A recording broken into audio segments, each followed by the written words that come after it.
இந்த செட்டப்பே பயங்கரமா இருக்கே. இந்த நம்ம நண்பர் சவுக்கு அவர்கள் சேனல் வர மாதிரி நீங்க லியோ ஒரு மாதிரி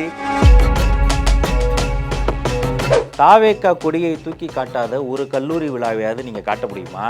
தாவேக்கா தலைவர் விஜய் அவர்களினுடைய படத்தை வாஞ்சையோடு காட்டாத ஏதாவது ஒரு பள்ளிக்கூடத்துல கல்லூரியில் இருக்கக்கூடிய ஒரு மாணவன் நீங்க பார்க்க முடியுமா? அதை அவங்க அன்புல பண்றது. கொடி காட்டிய பையனை கூப்பிட்டு விசாரணை இதெல்லாம் விட்டுட்டு சட்டம் ஒழுங்கு சீர்குலைஞ்சு சந்தி சிரிக்குது. அந்த ரவுடிகளை பிடிச்சு விசாரணை பண்ணலாம். யார் அந்த பாட்டினே தெரில, பாட்டியை பிடிக்க 10 தனிப்படை அமைப்பது. ஆனா காலையில கரெக்டா எனக்கு தெரிஞ்சு இந்த நியூஸ் தமிழ் 24/7 போட்டாங்க. அடுத்து தந்தி டிவி, அடுத்து புதிய தலைமுறை, பாலிமர் வரிசை எல்லாரும் பாஜக கூட்டணியில் விஜய், பாஜக கூட்டணியில் விஜய். இப்படிதான் நீட் ஒழிப்போம்னு 1 கோடி கையெழுத்து கொடுத்த மனுக்கள்லாம் வாங்கி அவங்க திருச்சி மாநாட்டில் போகும்போது புலிஸ் அந்த தொடு சேர்த்து கூட்டிட்டு போயிட்டாங்க. அதிகாரிகளுக்கு சிஎம் பிடிக்கல. போதைப் பொருள் பயன்படுத்திய நடிகர்கள் யாரா இருந்தாலுமே சட்டத்துக்கு முன்னாடி அவங்களாம் சரி நிகர் சமானம் கைது பண்ணிக்க. சப்ளை பண்ணது யாருங்க? போதைகளா பாதை இதெல்லாம் பேசுவார். தமிழக இளைஞர்களே, போதையின் பாதைக்கு நீங்கள் போய்விடாதீர்கள். அது மாதிரி அவர் ஏங்க 200 நாங்க தாங்க அப்படின்னு சொல்லிக்கிட்டே இருக்காப்ல. அது அவர் ஆசைங்க. கே நேரு ஒரு அணி, திருச்சி சிவான ஒரு அணி, அன்பில் சார் ஒரு அணி, எங்க அண்ணன் டிஆர்பி ராஜா வேறு அணி. அதெல்லாம் ஓர் அணின்னு அவங்களுக்குள்ள சொல்லிக்கிறோம். புரியுதா இல்லையா உங்களுக்கு? பிஜேபி எதிர்ப்பு என்பது எங்களுடைய டிஎன்ஏ வெளியே இருக்கிறது. ஆனா யாரு திமுக அரசு விமர்சனம் சொன்னாலும் அவங்கள பிஜேபி பி டீம் வைங்க.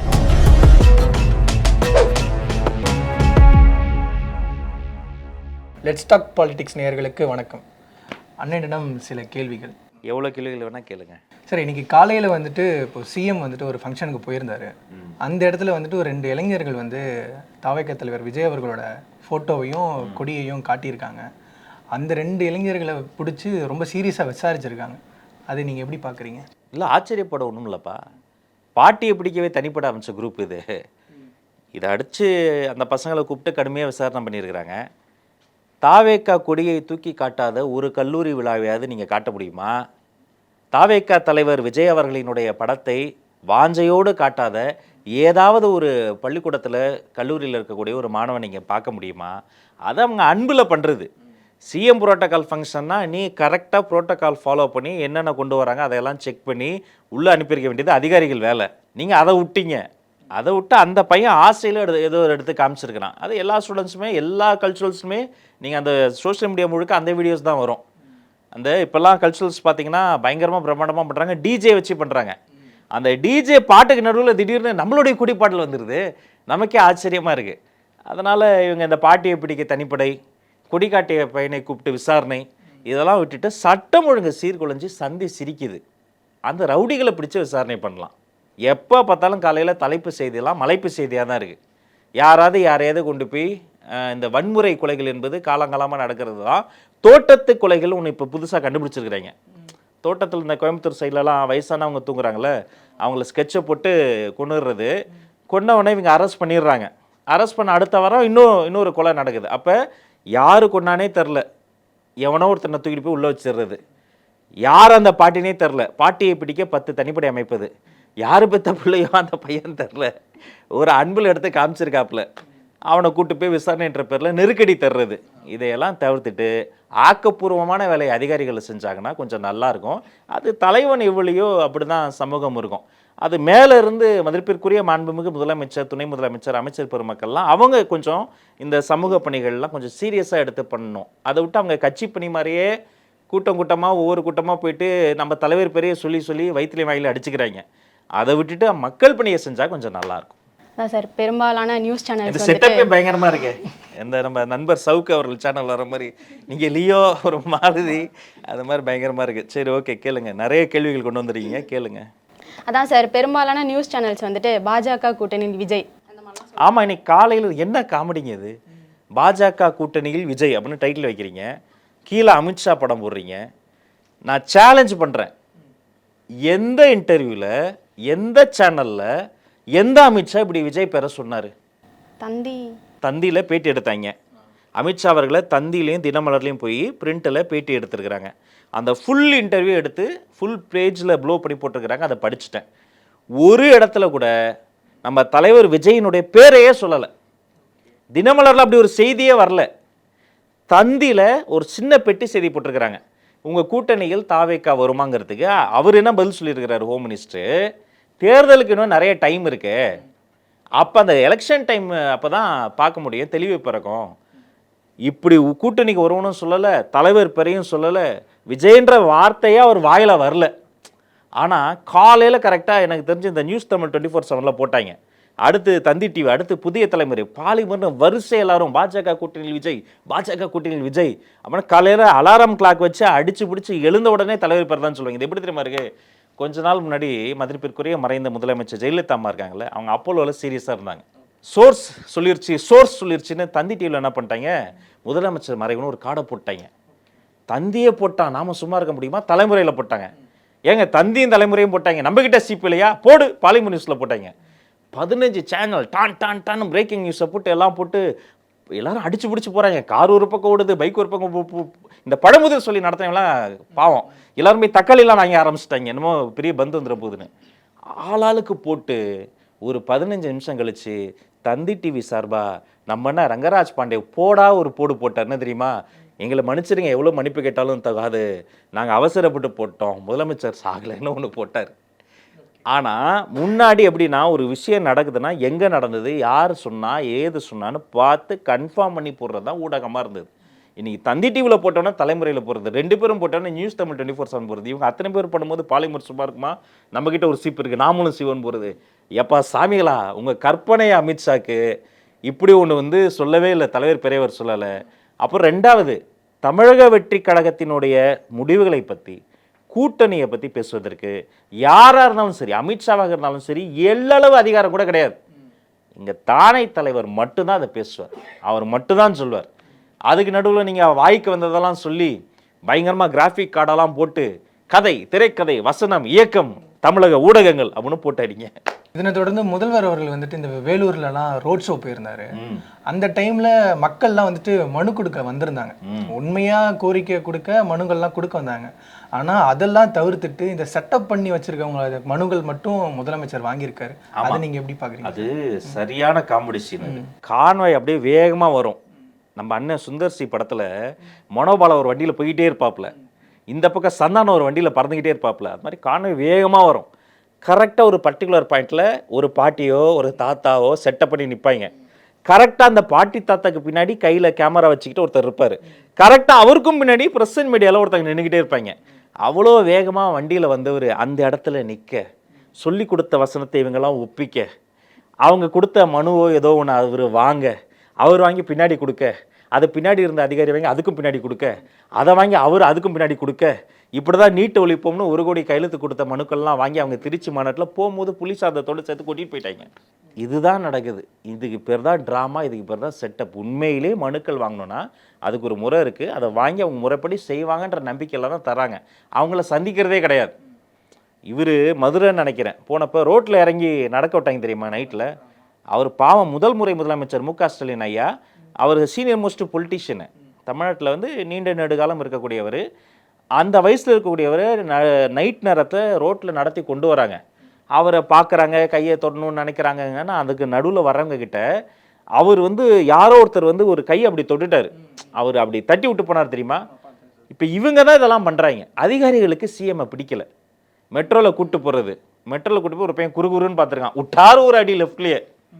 அவருக்கு தெரியும் அவர் ஆங்கர் இஷ்யூஸ் உள்ள ஒரு ஒரு சீனியர் மோஸ்ட் பொலிட்டிஷியன். வேணும்னே இந்த அதிகாரி என்ன பண்ணுறது, மெட்ரோ ட்ரெயினில் கொண்டு போய் அடிக்க விடுறது. இப்படி ரோட்டில் நடுராத்திரி ரோட்டில் கொண்டு வந்து நிறுத்திட்டாங்க அவரை. இவங்க எல்லாம் அதிகாரிகள் நல்லது பண்ணுறோன்ற பேரில் அவருக்கு எவ்வளவு கெட்டது செய்ய முடியுமோ அவ்வளோ கெட்டது செய்கிறாங்க. மற்றபடி இந்த செட்டப் போடுறது, ரோட் ஷோ, நாம் என்னெல்லாம் பண்ணுறோமோ நாம் திட்டமிட்டு பண்ணலை, அது ஆர்கானிக் அமைஞ்சது. நாம் ஒன்று பண்ணால் பதிலுக்கு நாங்களும் ஒன்று பண்ணுவோம் அப்படின்னு சொல்லிட்டு பண்ணுறது. எனக்கு ஒரு நகைச்சுவை காட்சி ஞாபகத்துக்கு வருது. 7 இருப்பார் வடிவேலு தேநீர் கடையில். நீ உட்காருனே, கால் மேலே கால் போடுனே, உனக்கு பேப்பர் படினே, நீ சாஞ்சி உட்கார மாட்டேன்னா சொத்துன்னு கீழே விழுந்துருவாப்புல. அது மாதிரி ஒரு பெரிய மனசில் வச்சு இவங்கெல்லாம் பண்ணுறது பார்க்கும்போது எல்லாம் கால கொடுமை. என்ன சொல்கிறது, அதுக்காக நான் வந்து வருத்தப்படுறேன். சமீபத்தில் போதைப்பொருள் வழக்கில் ஸ்ரீகாந்த் அரெஸ்ட் பண்ணாங்க. ஸோ தமிழகத்தில் சட்டம் ஒழுங்கு எப்படி இருக்கு? போதைப் பொருள் பயன்படுத்திய நடிகர்கள் யாராக இருந்தாலுமே வந்து சட்டத்துக்கு முன்னாடி அவங்கெல்லாம் சரி நிகர் சமானம், கைது பண்ணிட்டீங்க. சப்ளை பண்ணது யாருங்க? ஏன்னா அவங்கள சார்ந்தவங்கள தான் இருக்காங்க. ஏங்க அவர் பேர் சொல்ல மாட்டீங்களா? அவருக்கு பேர் இல்லையா? அயலக அணியில் பொறுப்பில் வச்சுருந்தீங்களே, எவ்வளோ பெரிய ஸ்டாக்கு. ஆஸ்திரேலியாக்காரன் அலறி இன்டர்போலுக்கு இன்ஃபர்மேஷன் சொல்லி அயலக அணி பொறுப்பாளர் இருந்த திமுககாரை வந்து அரெஸ்ட் பண்ணாங்க. ஏன் இப்போ இந்த பர்டிகுலர் வழக்கில் அஜய் வாண்டியார் அவர்கள் அதிமுக கட்சியை சார்ந்த சில பிரமுகர்கள்லாம் சொல்கிறாங்க. நான் ஒரு ஃபோட்டோ பார்த்தேன். அஜய் வாண்டியார் அவர்கள் அவ்வளவு நெருக்கமாக மாண்புமிகு பள்ளிக்கல்வித்துறை அமைச்சருடன் நெருக்கமாக இருக்கக்கூடிய ஒரு ஃபோட்டோ காமிச்சாங்க. இன்னும் சொல்லப்போனால் அவருடைய கல்யாணத்தையே பள்ளிக்கல்வித்துறை அமைச்சர், அப்புறம் அண்ணன் டிஆர்பி ராஜா, இப்படி பலரும் சேர்ந்து சிறப்பாக சீரும் சிறப்பமாக நடத்தி வச்சாங்க. ஆனால் அவங்க நண்பர்களாக இருக்கலாம், அது அவர்களுக்குள்ள ஒரு ஃப்ரெண்ட்ஷிப் இருக்கலாம். ஆனால் நடத்துனது அவ்வளோ க்ளோஸாக இருந்தது மொத்த பேருமே திமுககாரங்க. இன்றைக்கி அந்த பர்டிகுலர் பர்சன் வந்து இருந்தது அதிமுக கட்சி. ஆனால் எந்த நியூஸ் சேனல்லையாவது இவருக்கு இருக்கக்கூடிய திமுக தொடர்பை பற்றி எங்கேயாவது போட்டாங்களா? போடவே மாட்டாங்க. கரெக்டாக திட்டமிட்டு அதை அவாய்ட் பண்ணிடுவாங்க. ஏன் இந்த ஃபோட்டோவில் அவங்க கண்ணில் கிடைக்கல, சோஷியல் மீடியாவில் மட்டும்தான் கொஞ்சமாவது நடுநிலையாக இருக்கக்கூடியவங்க அதை எடுத்து போடுவாங்க. அதனால் போதைப் பொருளை திரும்பிய திசையெல்லாம் புழங்க விட்டுட்டு போதையில்லா பாதை அப்படின்னு டிவி ஆடு ஒன்று பண்ணுவாங்க. அதை கூப்பிட்டு யார் நம்மளை ரொம்ப விமர்சனம் பண்ணுறான் கூப்பிடு, அவனுக்கு 70 கோடிக்கு விளம்பரம். போதையில்லா பாதை இதில் வந்து உட்காந்து பேசுவார். தமிழக இளைஞர்களே, போதையின் பாதைக்கு நீங்கள் போய்விடாதீர்கள். அவன் ஏன் போகிறான்? அவன் ஏங்க நடுராத்திரி நாங்கள் எங்கே சுடுகாட்டுக்கு போகிறோம்? அவன் செவனே தான் இருக்கிறான். ஆனால் அவன் போகிற பாதை எல்லாமே கொண்டு வந்து இந்த வந்து போதைப் பொருள் கிடைக்கிற மாதிரி ஆக்சஸ் டு ட்ரக்ஸ் வந்து ஈஸ்ட் அவுட் பண்ணிட்டாங்க. அதனால் சினிமாத்துறை மட்டும் கிடையாது, நிறைய இடங்களில் இது புழங்குது. இதற்கு காரணமான ஒரு பெரிய ஆளை வந்து பிடிச்சிருக்கிறாங்க. அவர் மட்டும் கிடையாது, இன்னும் நிறைய பேர். இந்த நெக்ஸஸ் ரொம்ப பெருசு. இதையெல்லாம் கண்டும் காணாமல் இருக்கிற பணத்தாசை பிடித்த சில அதிகாரிகளும் அவர்களை வைத்து பிழைக்கக்கூடிய பல அரசியல்வாதிகளும் தான் காரணம். அவங்களும் அந்த குற்றம் வெளிவரும் நாள் வெகு தொலைவில் இல்லை, சீக்கிரம் அவங்களும் அரெஸ்ட் ஆவாங்க. சார், இப்போவுமே வந்து முதலமைச்சர் என்ன சொல்கிறாரு அப்படின்னா, என்ன சொல்கிறது, ஏதாவது சொல்லிக்கிட்டே இருப்பாப்புல. அடுத்த ஆட்சியும் நாங்கள் தான் அமைப்போம் அப்படின்ற மாதிரி சொல்கிறாரு. அதுவும் இன்னும் இருமாப்புடன் 200 வெல்லுவோம் அப்படின்னு சொல்லியிருக்காரு. திரும்ப சொல்லியிருக்காரா? 200. எனக்கு இதுதான் ஞாபகம் வருது. ஏங்க எங்கள் கூமாப்பட்டியே அதை ஒரு ஊரை சொல்லி ஒருத்தர் வந்து யூடியூபர் பயங்கரமாக அது மாதிரி அவர் வந்து ஏங்க 200 நாங்கள் தாங்க அப்படின்னு சொல்லிக்கிட்டே இருக்காப்புல. அது அவர் ஆசைங்க, ஆசை வேணா பட்டுக்கலாம். கடந்த ஒரு 10-11 சட்டமன்ற தேர்தல் எடுத்துக்கங்க. சட்டமன்ற தேர்தலில் இந்த 11 சட்டமன்ற தேர்தலே நினைவு சரியாக இருக்கும்னா ஒரு 4 எலெக்ஷன் தான் திமுக ஜெயிச்சுது. மீதி எல்லா தேர்தலும் படுதோல்வி. அதுலேயும் ஒன்று மைனாரிட்டி அரசு, கூட்டணி இல்லாமல் அவங்க நின்று ஜெயிச்சதா வரலாறே கிடையாது. இப்படிப்பட்ட சூழ்நிலையில் 200 நாங்கள் தான். எனக்கு என்னென்னா 200 நம்பர் கரெக்டாக சொல்லிட்டாரு என் தலைமை, பார்த்தீங்களா? இல்லைனா 2200 திருக்குறளை மாற்றி சொன்னார், கவனிச்சிங்களா இல்லையா? இளமையை இன்பம்னாரு, இன்பத்தை இளமையும்பாரு. அது மாதிரி வாயில் வந்தது அதை அடிச்சு விட்ருவாப்புல. 200ன்னு வந்து அவர் வந்து கெஸ் பண்ணி சொல்லியிருக்கிறாரு. மொத்தம் 234 தொகுதிங்கிறது 200 அதுக்குள்ளே தான் வருதுங்கிறது அவர் நினைவுக்கு சரியாக வந்துருச்சு என்பதை முன்னிட்டு நான் வந்து மகிழ்ச்சி அடைகிறேன். மற்றபடி அவருடைய ஆசை பேராசை அது வந்து அந்த கூமாப்பட்டி யூடியூபர் மாதிரி அது வந்து ஒரு சலசலப்புக்கு வேணால் உதவும். அந்த யூடியூபர் இன்ஸ்டாகிராமர் சொன்னார் நம்பி கூமாப்பட்டி போனவங்கலாம் பார்த்தீங்களா, அங்கே போனால் அப்படி அது வந்து பொதுப்பணித்துறை அனுமதியே இல்லை, ஏரிக்குள்ளே போகவே முடியாது. அது வந்து அவர் வந்து ஒரு குட்டைக்குள்ளே விழுந்துட்டு பெரிய கடல் மாதிரி பில்டப் பண்ணியிருக்கிறாரு. அந்த மாதிரி இவர் வந்து அந்த 200ன்னு சொல்கிறதெல்லாம் இவருடைய கற்பனை சக்தி, அது ஒரு கற்பனை குட்டை, அவ்வளவுதான். இந்த ஓரணியில் திரள்வோம் அப்படின்னு சொல்லிட்டு இருக்காங்களே, ஓரணியில் திரள்வோம்னு கட்சிக்குள்ளே சொல்கிறாங்கப்பா. கே நேரு ஒரு அணி, திருச்சி சிவானா ஒரு அணி, அன்பில் சார் ஒரு அணி, எங்கள் அண்ணன் டிஆர்பி ராஜா வேறு அணி. அதெல்லாம் ஓரணின்னு அவங்களுக்குள்ளே சொல்லிக்கிறோம். புரியுதா இல்லையா உங்களுக்கு? அவங்க கூத்தாடின்னு சில பேர் வந்து பேசினாங்க, கூட்டணி கட்சி தலைவர்கள். சினிமா நடிக்கிறவங்களாம் யாரை சொன்னாங்க? உதயநிதியை சொல்கிறாங்க. இப்போ உதயநிதியை டைரெக்டாக திட்ட முடியாது. மதிப்பிற்குரிய மாண்புமிகு துணை முதலமைச்சர் அவர்கள் இப்படி சினிமாவில் நடித்து விட்டு ஓவர் நைட்டில் ஒபாமா ஆகிவிட்டார். இதை நாங்கள் கடுமையாக கண்டிக்கிறோம். நான்லாம் 40 வருஷம் 50 வருஷம் அத்தனை போராட்டத்தில் நடு ரோட்டில் நிற்கிறேன், இப்படி பண்ணிட்டீங்களே பேச முடியாது. அப்போ கூத்தாடி சினிமாவில் நடிச்சுட்டு நீங்கள் முதலமைச்சர் கண்ணோட வரீங்க அப்படின்னு நம்ம தலைவர் திட்டுற மாதிரி அவரை திட்டுறது. அது மாதிரி இந்த ஓரணியில் திரள்வோம் அப்படின்னா என்ன மற்ற கட்சிகளான்னு சொல்கிறாங்களா? அவங்க கட்சிக்குள்ளாரே பல அணிகள் இருக்குது. எத்தனை வருஷம் ஆச்சு கனிமொழி மேடம்க்கு நீங்கள் ஒத்தருமை எடுத்து தர்றதுக்கு? அதுவும் நீங்களாவா கொடுத்தீங்க? வெளியிலேருந்து கத்தி கதறி நாங்கள்லாம் அந்த அம்மாவுக்கு அவ்வளோ ஏன் ஒரு டிசர்விங்கான ஒரு லீடருக்கு ஏன் உங்களுடைய சொந்த கட்சியில் இருக்கக்கூடிய இன்னொன்று சொன்னால் கலைஞரினுடைய ரத்தத்தின் ரத்தமாக இருக்கக்கூடிய கனிமொழி அம்மாவுக்கே இவ்வளோ நாள் கழிச்சு ஒத்தரவும் உங்களால் ஒதுக்க முடியுது, இத்தனை நாளாக நீங்கள் ஒதுக்காமல் இருக்கீங்கன்னா அப்போ அந்தளவுக்கு புத்திர பாசம். அதனால் இத்தனை அணிகள் இருக்குல்ல, நாமெல்லாம் ஒரு அணிகள் திரளுவோம் அப்படின்னா அதுக்கு தான் அதை நடத்தியிருப்பாங்கன்னு நான் நினைக்கிறேன். இப்போது தலைவர் விஜய் அவர்கள் வந்து டிஎம்கே வந்துட்டு அதிகமாக குற்றம் சாட்டு சொல்கிறாரு, ஆனால் அது பாஜகன்னு வரப்போ வந்துட்டு கம்மியாக தான் தாக்குறாங்க அப்படின்னு மற்ற கட்சிகள் சார்பாக எல்லாருமே குற்றச்சாட்டு வைக்கிறாங்க. அது எப்படி சார் நீங்கள் பார்க்குறீங்க? உலக வரலாற்றிலேயே பிஜேபி எங்கள் கொள்கை எதிரின்னு சொல்லி ஆரம்பிக்கப்பட்ட ஒரே கட்சி தமிழக வெற்றி கழகம். டே 1ல் நாங்கள் கட்சி தொடங்கிறதுக்கு அப்ளை பண்ண உடனேயே சிஏவை கண்டித்து மிக கடுமையான கண்டன அறிக்கை வெளியிட்டவர் தலைவர். மற்றவங்களாம் கட்சிக்கு அங்கீகாரம் வந்துருமேன்னு காத்திருக்கும் போது அந்த கவலைலாம் எங்களுக்கு இல்லை. ஏன்னா கட்சி தொடங்கி டீலிமிட்டேஷன் அப்போ நாங்கள் பாஜக எதிர்க்கலை. கட்சி தொடங்காதப்பவே டிமானிட்டைசேஷன் அப்பவே பாஜக எதிர்த்தவங்க நாங்கள். எத்தனையோ நடிகர்கள் சில்லறையை சதற விட்டீங்க, ஆஹா இந்தியாவுக்கு இன்னொரு சுதந்திரம் கிடச்சிருச்சுன்னு. நோக்கம் சரியாக இருந்தாலும் தாக்கம் தப்பாக இருக்குங்க, இது தப்புங்கன்னு சொல்லக்கூடிய துணிச்சல் மிக்க தலைவர் எங்களுடைய தலைவர். அதனால தான் துப்பறிவாளன் எச்ராஜா அவர்கள் இவர் ஜோசப் விஜய்னு கண்டுபிடிச்சி வெளில வச்சார். நீ என்னையா சொல்கிறது, நான் ஜோசப் விஜய் தான் லெட்டர் பேடில் சைன் போட்டு வெளில போட்டார் நம்ம தலைவர். பிஜேபி எதிர்ப்பு என்பது எங்களுடைய டிஎன்ஏ வெளியே இருக்கிறது. ஆனால் யார் திமுக அரசு விமர்சனம் சொன்னாலும் அவங்கள பிஜேபி பி டீம்பாங்க. இப்போ நீங்கள் ஏதாவது கிரிட்டிசிசம் பண்ணால் கூட இவர் யார் தெரியுமா, இவர் இந்த சங்கி, அதில் கலர் பட ஆரம்பிச்சிட்டாங்க, நீல சங்கி, பச்சை சங்கி, பர்பிள் சங்கி, இப்படியெல்லாம் சொல்லிக்கிட்டு இருக்கிற நீ தாண்டா ஒரிஜினல் அக்மார் அன்னாரி வலைய சங்கின்னு தான் நம்ம சொல்லணும். நிறைய கேள்விகள் கேட்டோம், அதுக்கான தகுந்த பதில்கள் கொடுத்துருக்கீங்க, அதுக்காக நன்றி சார். நன்றி.